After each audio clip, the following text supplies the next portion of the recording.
Hey again, I'm Dr. Amay Parekh from the Thinking Palette. I am an artist, dentist, counseling psychologist, and art therapist based in Mumbai. And of course, I love creating artworks, especially in ink and watercolors. But today we're going to be doing something entirely in watercolors using these amazing artificial brushes. I'm thinking you're going to have a wonderful time. So just stay tuned and follow the tutorial for today. Welcome back to another tutorial.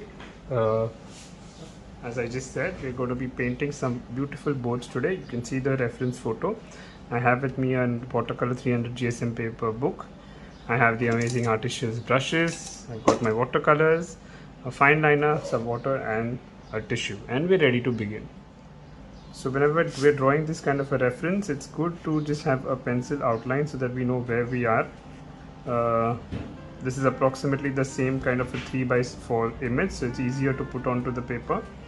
You can begin by making a slight oval kind of a shape, and that's joining towards the end, quilting it down and then curving it upwards. So as you can see, that gives you the top of the boat, which is visibly seen, and the bottom of the boat, which is smaller, and a second boat which is a little bit smaller in size because it's a little more at distance, and again a torpedo kind of a shape. Join them in the end with a diagonal, take it down, and we got our second boat also ready. I would recommend that you draw some details into the boat itself right now, like the sitting area and the columns, so that you have an idea of where you want to be.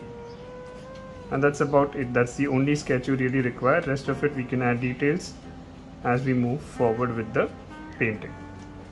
So I start with taking an artificial round brush, 10 number size. I've wet the brush and I can show you the tip. I'm just first slightly adding a little bit of water as strokes around the boards. You can do this later or you can do this in the beginning, whatever works for you. The reason why I'm doing it in the beginning is so that my colors do not blend out excessively, and I have a little control on where I want my painting to be. So this is wetting the paper with the brush. The paper is wet. You can start by taking different shades of blue or a little bit of green also, and just adding a light color. So I'm taking a slight Prussian blue and a little bit of indigo because I want to keep the color quite pale. I don't want it to be a very bright color. I want the yellow to stand out. So you can see, because the water is already having, the paper is already wet, wherever I put my brush, the color is only going to spread in the areas where the water is there. You get this nice diffusion of water even right now. Can you see this? See how the color spreads? So you get a nice effect of the water right now. You can see how I'm moving my brush only almost in the horizontal direction,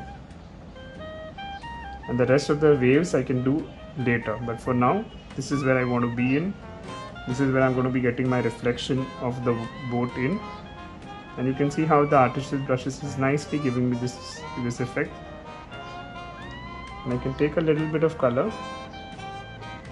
just in some places, especially under the boat. I can start creating this effect of water right now. That gives me my outline of where my painting is going to be till and how much I want to extend it. For those who want to already start, you can take a little bit of the darker color and even use dry strokes if you want to do it initially itself, and you can get this effect of water even before we begin the boats.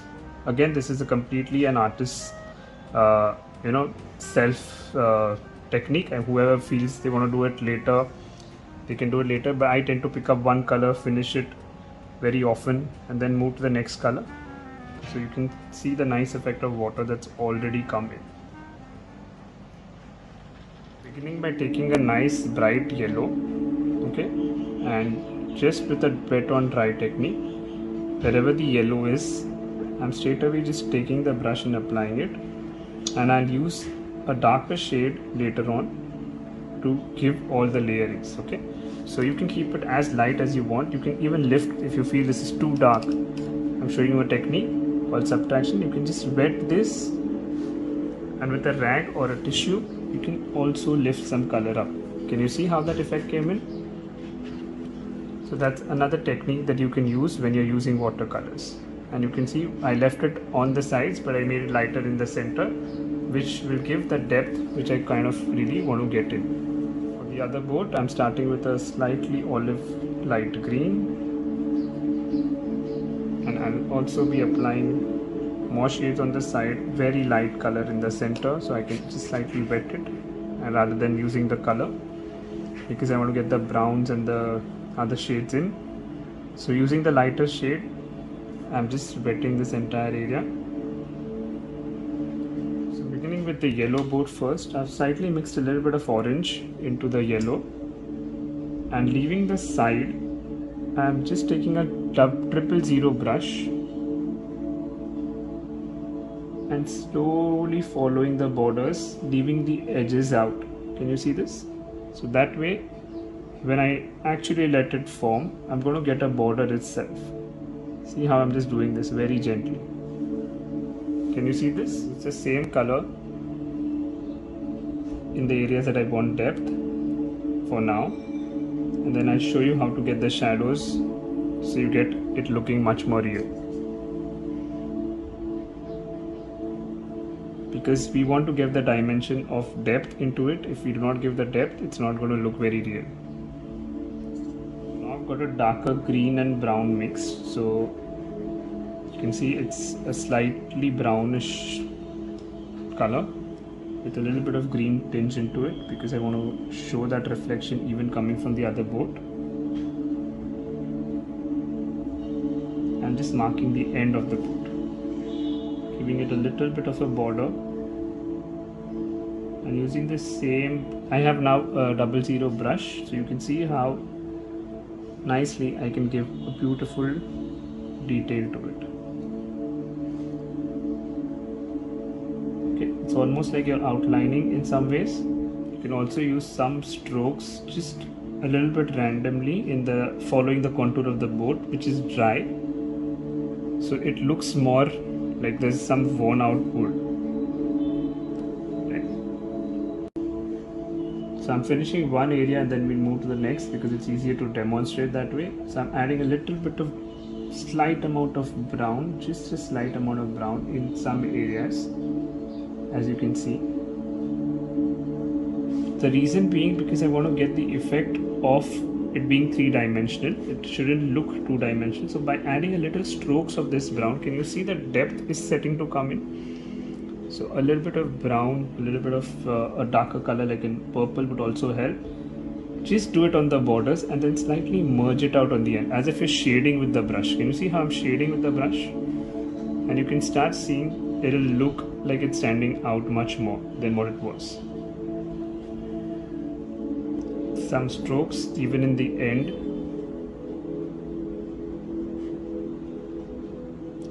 And some definition would help the boat look even more real. Try to see how my strokes are only towards a side and not everywhere, just to get some texture into the boat itself. Let's get back to the bigger boat. I have the green, a darker green. Again, I will leave the side as we did before. It's a slight olive green that I have taken. You can mix a little bit of viridian hue or emerald green and a little bit of blue as well, and leave some areas as this, a little bit of space in between. This will give you a much more effect of worn out wood, and you can take some browns as well like this while this is wet also in some areas. This will make it look very worn out. Add the greens in the respected areas of the boat.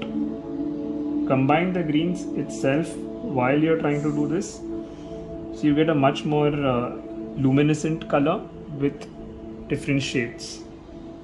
So whatever shades of green you have, you can experiment with them a little bit here and there, and you can see how I'm just leaving this nice border across the boat while I'm painting this. So the lower half of the boat, I'm just making it brown. Okay. You can wait for this to dry a little bit, or you can just slightly blend it right now itself.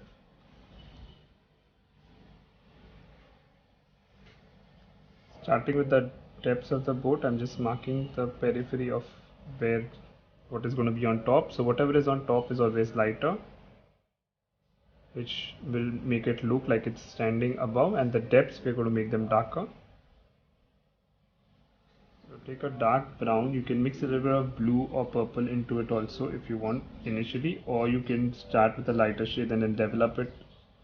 I just started with a darker shade for now, and then I will add some strokes of the other colors to make it look deep from now itself.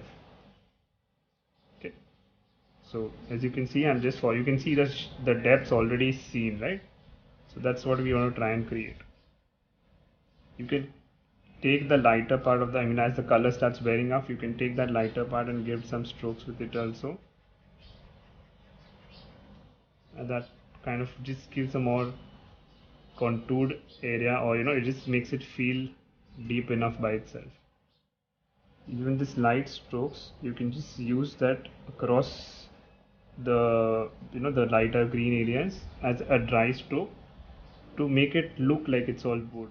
Continue to give the depths as required. You can alternate with a little bit of black as well in case you need to, or a little bit of blue, or whatever is required. But see how I'm keeping the light area quite light, and that's now standing out much more. You can add a little bit of strokes even on that to make it look rough. Continue to give more depth in the boat by taking a darker shade, again of blue or black. Black will not be recommended, so a little bit of blue or purple would also be good.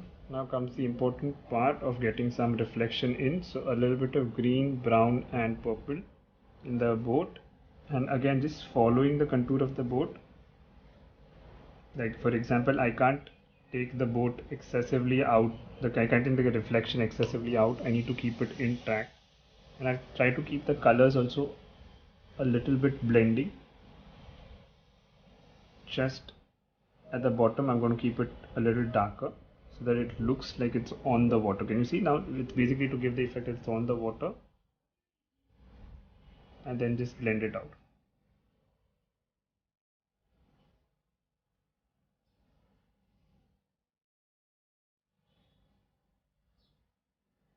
Again, leave some strokes in between which are a little seen so that it looks much better. Same thing I'm going to do here is I'm going to add the reflection in whatever area that I can.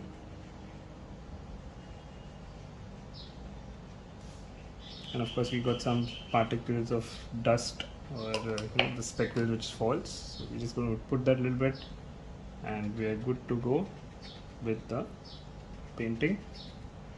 You can add the ropes if you want, the anchors, or you can just keep it as it is. Just drawing some lines. Again, this is just to get the effect that is something that is holding the boat.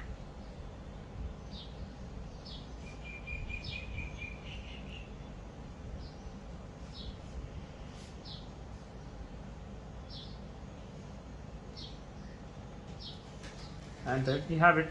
Our two boats are ready. I hope you all had a good session and we covered a lot of detail and there's some depth that's come in the painting. So that's it guys, we're done with those beautiful boats. I really love the session and I hope you all enjoyed it as much as I did. I love working with watercolors, and when it comes to using these brushes, well, Artichels takes it. These brushes are so versatile, and I showed you how the detail I said, the round set, they work really wonderfully for any artwork that you want to do. Don't forget to order yours now. If you're in India, order from artichels.in. If you're anywhere outside, then artichels.com is the site you want to go to.